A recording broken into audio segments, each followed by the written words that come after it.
Whenever we perceive a situation as threatening, whether it's real or imagined, our brains immediately activate the fight, flight, or freeze response in our bodies to help us deal with the situation. While this physiological reaction is very helpful in keeping us alive, it can sometimes have negative consequences when it's activated inappropriately or if it's activated too intensely or too frequently. For example, it's one of the biggest culprits of anxiety disorders. That's why most people who suffer from anxiety, trauma, and PTSD or post-traumatic stress disorder will benefit from a deeper understanding of the fight, flight, and freeze response and how it affects their bodies. And it will also help them to manage their condition better. So let's see how it works. The fight, flight, and freeze response, also known as just the fight or flight response or the stress response, is a very important and helpful part of the body's autonomic nervous system. Our autonomic nervous system has two branches, the sympathetic and parasympathetic nervous system. The parasympathetic side is the brakes, and the sympathetic side is like the accelerator in a car. Therefore, the sympathetic nervous system helps our bodies to react to stress by fighting or running away, and the parasympathetic system helps the body to recover from stress. So when a threat is perceived, the accelerator part of our nervous system gets activated because its intention is to help us survive and deal with our immediate situation. But most anxious people have been shown to have an overly sensitive accelerator or fight, flight, or freeze response and experience more intense symptoms when exposed to stressful situations.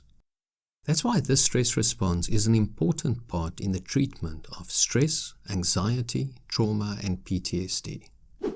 It helps people to better understand why they experience the feelings and bodily sensations that often accompany this response, and it helps them learn how to respond to stress and anxiety in a healthy way. All the bodily sensations produced by the fight or flight response happen to prepare your body to fight or run away.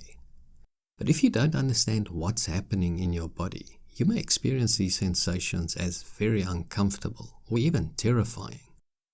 For example, people who experience panic attacks, which can be viewed as an intense fight or flight response, often misinterpret the bodily signs they experience during an attack as signs of impending catastrophe.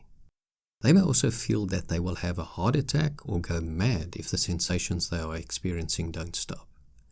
So having a better understanding of what is really happening in their bodies could help to minimize this inaccurate view and the associated intense unpleasant emotions.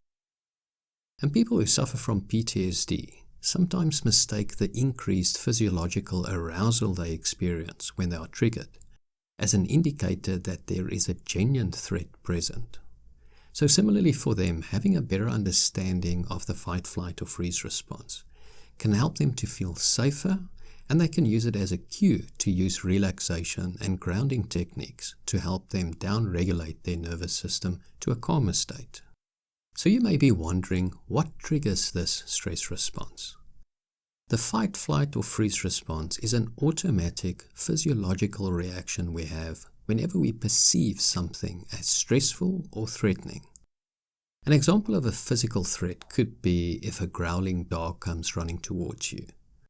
And a psychological threat could be going for a job interview, for example. Notice that I said whenever we perceive something as stressful or threatening.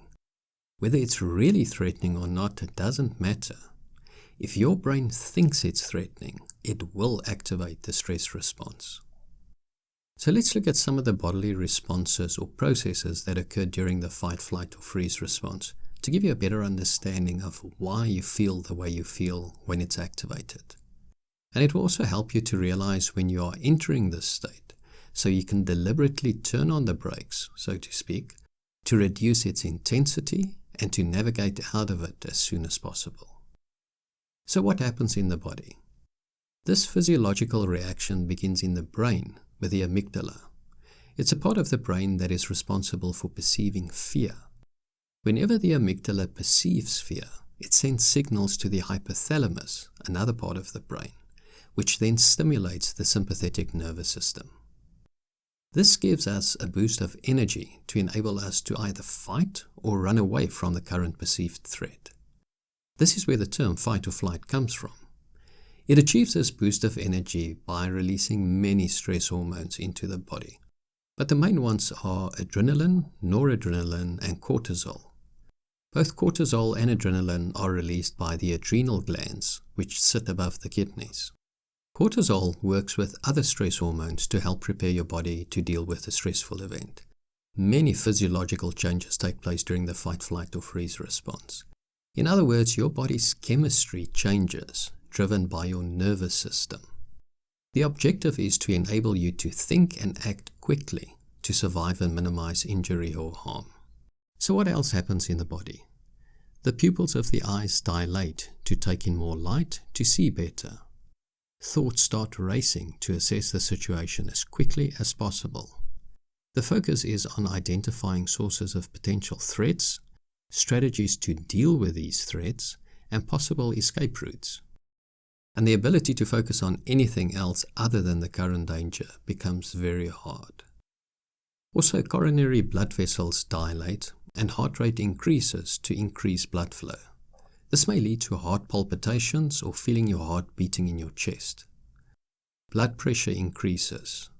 Blood vessels serving the major muscle groups dilate to increase blood flow. The bronchi in the lungs also dilate, and breathing becomes shallower and quicker to increase the available oxygen in the body. This is also known as hyperventilation and could lead to various uncomfortable symptoms if one doesn't take physical action to use the extra oxygen in the body. For example, it could cause dizziness or lightheadedness, shortness of breath, chest pains, and tingling or numbness in one's arms or around the mouth. It may also lead to spasms in one's hands and feet. And some blood vessels become constricted, for example in the digestive and reproductive systems, to help divert blood to the heart, brain, and major muscle groups. Because blood and energy are diverted away from the digestive system, one may experience nausea or butterflies in the stomach. Blood also gets diverted away from the skin to reduce bleeding in case of injury and to make more blood available to the major muscle groups. This could lead to having chills or goosebumps and the skin appearing pale. Additionally, blood is also diverted away from the hands and extremities, which could lead to one's hands feeling cold. But at the same time, the body may start feeling hot and sweat to help it keep cool. Furthermore, muscles tense up to be ready for quick action and to minimize injuries if they are impacted. The muscles may also start to shake or tremble because of this. Blood sugar increases. The liver increases its conversion of glycogen into glucose to produce fuel for the muscles and the brain. And insulin production gets inhibited to maximize the availability of glucose in the body. We've talked about fight and flight, but what happens in the freeze response? During fight or flight, you still feel you have the ability to take action by either fighting or running away. But if the event is too scary or overwhelming, the person may go into a freeze response. This is where their system gets overloaded and shuts down or freezes, almost like a deer or rabbit getting caught in the headlights of a car. Meaning they become so frightened that they cannot move or think. In this state, the body reduces the heart rate and blood pressure, and it releases endorphins to calm you and to numb you to physical pain. This is the state that some people go into while they are being physically or sexually assaulted, and it renders them incapable of resisting or fighting back. There's also a different type of freeze mode, which is a functional freeze, meaning you still live your life and go about your business, but you feel numb and dissociated from your body. But I'll discuss that in more detail in a future video. The takeaway is that there's nothing wrong with the fight or flight response. It's a crucial reaction to keep us alive in dangerous situations, and it also gives us a boost of energy when we need to deal with a stressful situation. But it becomes problematic when we don't turn on the brakes and balance it out enough with a calm rest and digest mode of the parasympathetic nervous system. And when I say balance out, I don't mean we should spend equal amounts of time in both sides of our nervous system. That's not healthy. If the accelerator or fight and flight response is activated too often, or if it gets stuck, then mental and physical health problems will follow soon.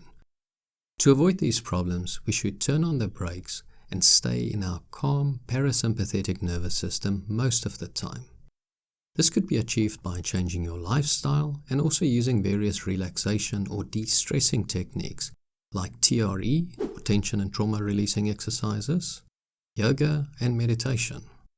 Now that we've covered how the fight, flight, or freeze response affects our bodies, in my next video I will explain how it affects our thinking, feelings, and behavior.